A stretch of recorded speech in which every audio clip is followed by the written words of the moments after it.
punya keinginan punya uang 100 juta di umur 17 tahun. Tercapai? Tercapai.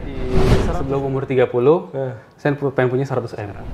Tips atau nasihatnya bisa saya sampaikan paling konsistensi Pak. Adik-adik atau siapapun yang nonton video ini, kalau bisa ada peluang gitu, lagi masih muda, lagi ada waktu, udahlah tekunin aja apa yang disuka gitu loh.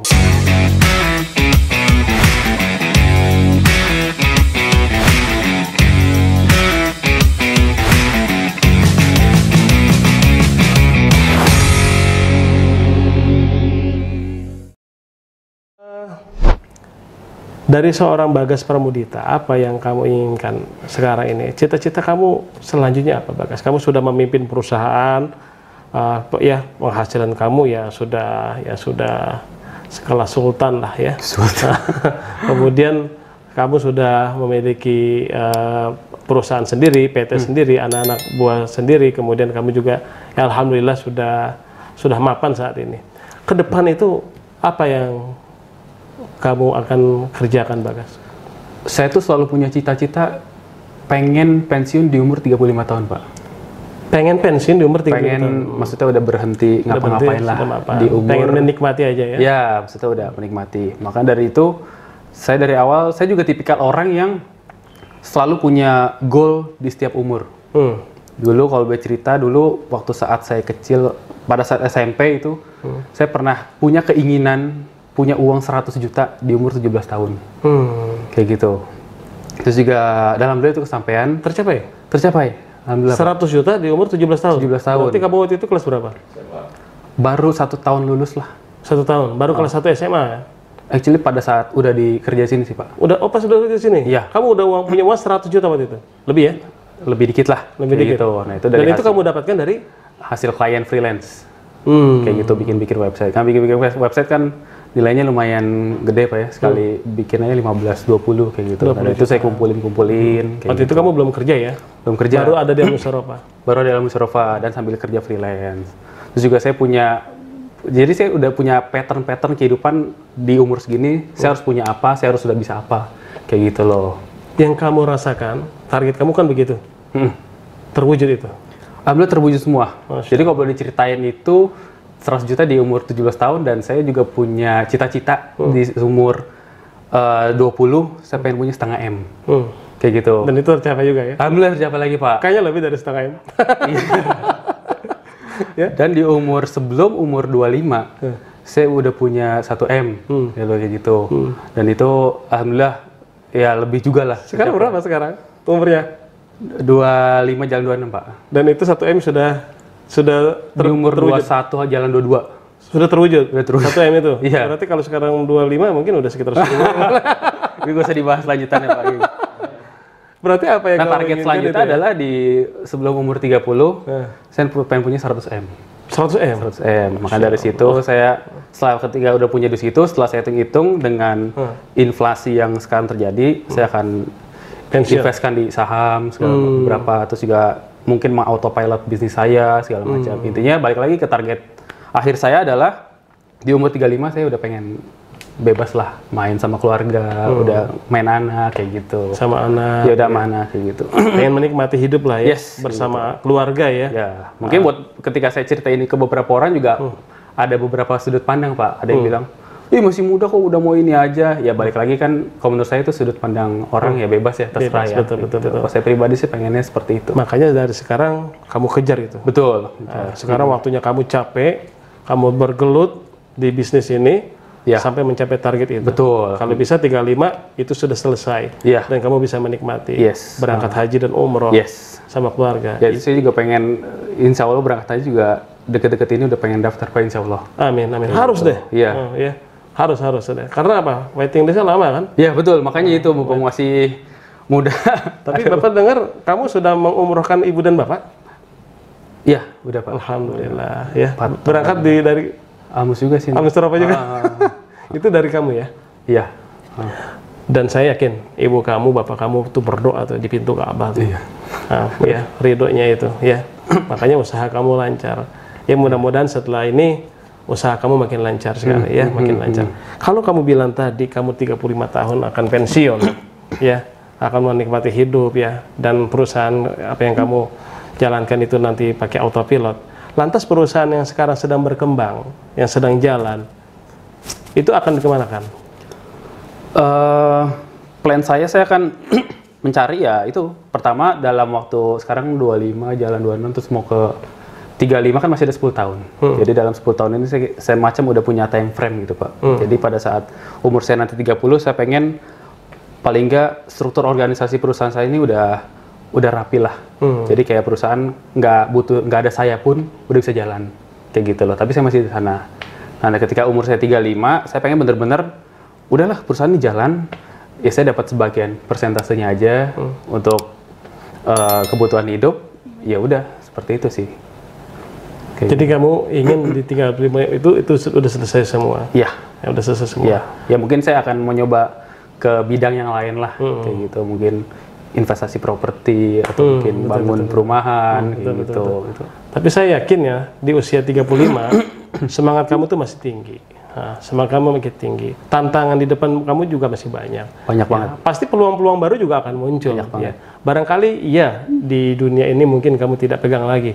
Mungkin kamu akan menemukan lahan baru. Ya, itu maksud saya. Yang bisa kamu olah, bisa diolah, yang kamu bisa kembangkan, dan akhirnya menjadi ladang rezeki buat kamu. Betul.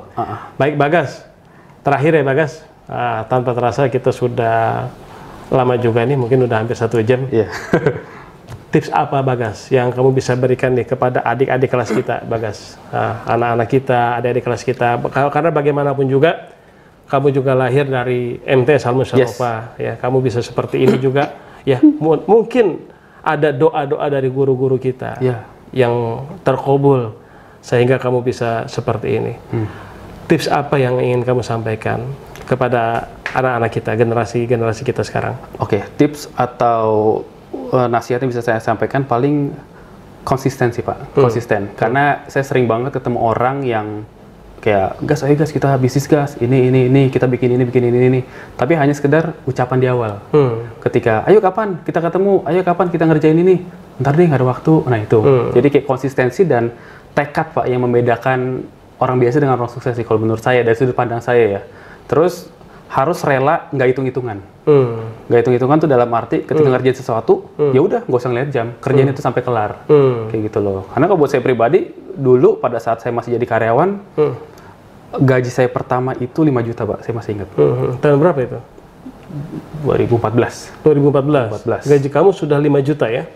Iya pada saat setahun baru lulus lah. Gitu. Di perusahaan Singapura waktu itu? Iya betul.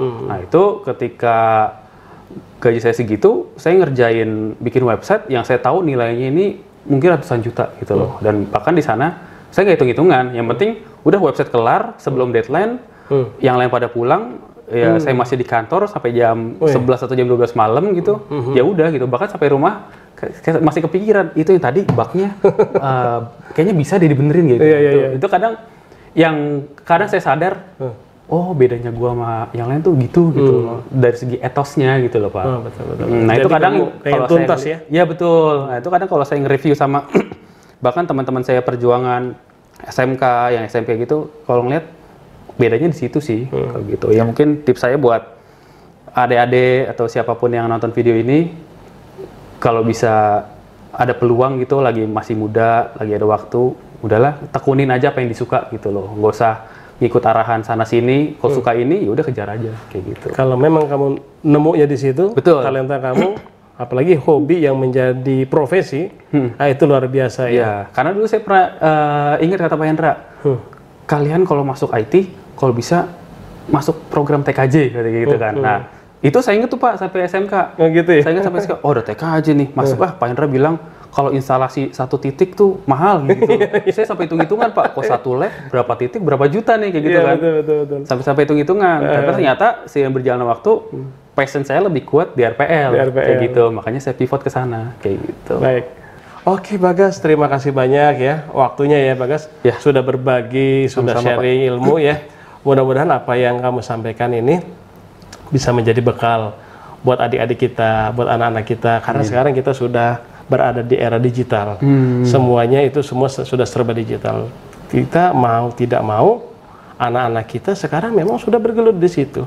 Nah, kita sebagai para orang tua, sebagai guru itu harus bisa merespon, mengarahkan dan menjadikan dunia digital yang memang sudah terhindarkan ini menjadi sesuatu yang baik, menjadi sesuatu yang positif bagi kita semua. Ya, sekali lagi terima kasih Bagas. Sama-sama Pak. Sukses ya usahanya ya. Mudah-mudahan keluarganya sehat ya dan usahanya makin maju. Ya, tolong kalau misalkan ini mampir kalau misalnya lagi ya. Itu software itu buatan kamu tuh masih dipakai. Masih dipakai ya. Kalau misalnya ada update yang baru, tolong dibantu ya. Oke, jadul banget itu. Iya, baik. Baik, Bagas, terima kasih para pemirsa Almus TV, warga madrasah, ayah, bunda dan anak-anak sekalian.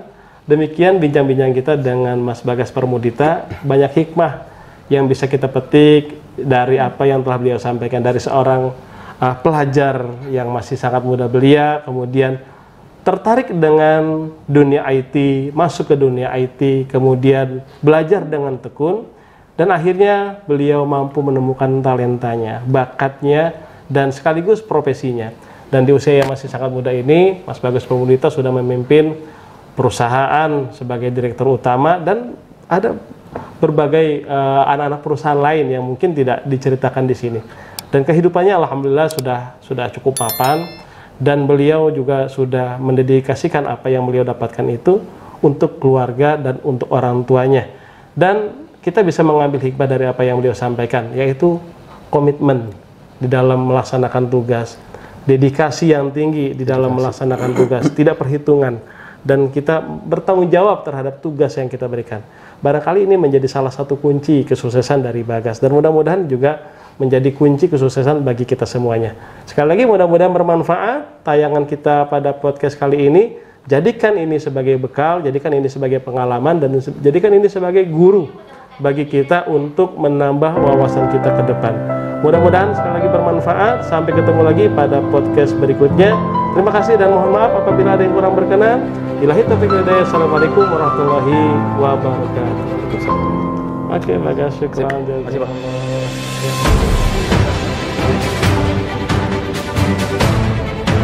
Thank you.